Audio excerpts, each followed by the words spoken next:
Hi, Shima girls. Hope you ladies are doing a-okay. This video, I want to address hard water, I want to address chlorine water, and I want to address salt water. And basically, I want to address it in the form of a question. Has it ever affected your hair growth results? And that's what I would like to know most of all. Has it affected your hair growth results? The hard water, the salt water, the chlorine water. I'm going to brief you a little bit about each a particular type of water, but at the end of the day, I just want to know, did it affect your hair growth results? When that type of water touched your hair. And that's what I like to know.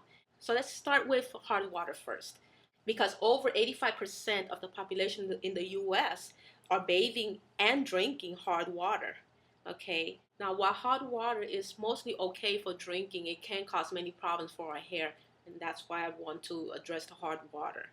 So here's where we get our water from. We either get it from groundwater, we get it from surface water, or we get it from blended water. Now briefly, groundwater could be called whale water, water from the whale.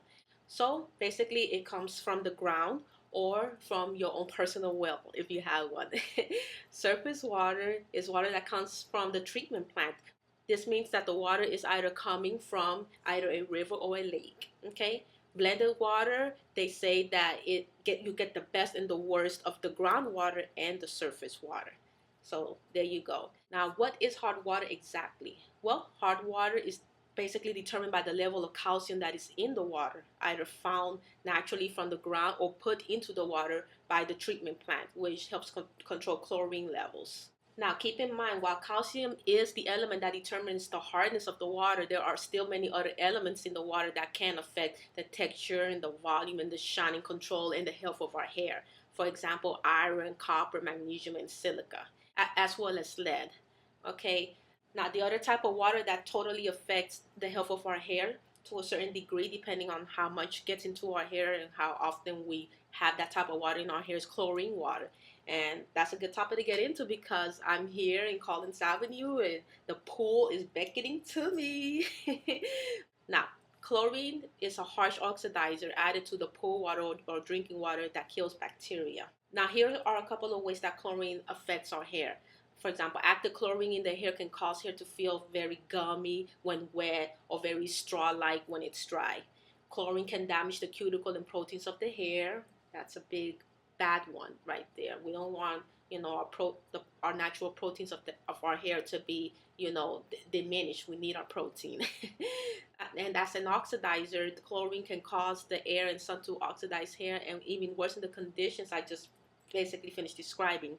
Chlorine can cause the hair to feel dry. Chlorine can cause the hair to become brittle. Chlorine can cause the hair to lack shine.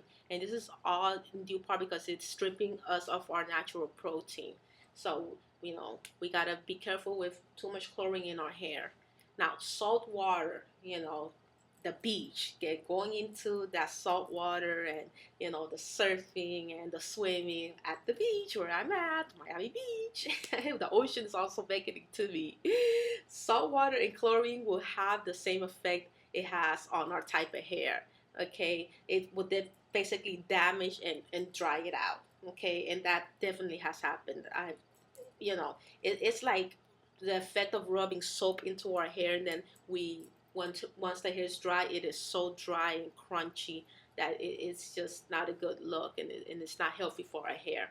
So what we need to do is try to wash our hair as soon as we get out of the chlorine water, or as soon as we get out of the salt water from the beach. Okay, but before I give all the types of solutions, I want to hear your solutions, or I want to hear your experiences with hard water. I want to hear your experiences with the chlorine water. I want to hear your experiences with the salt water.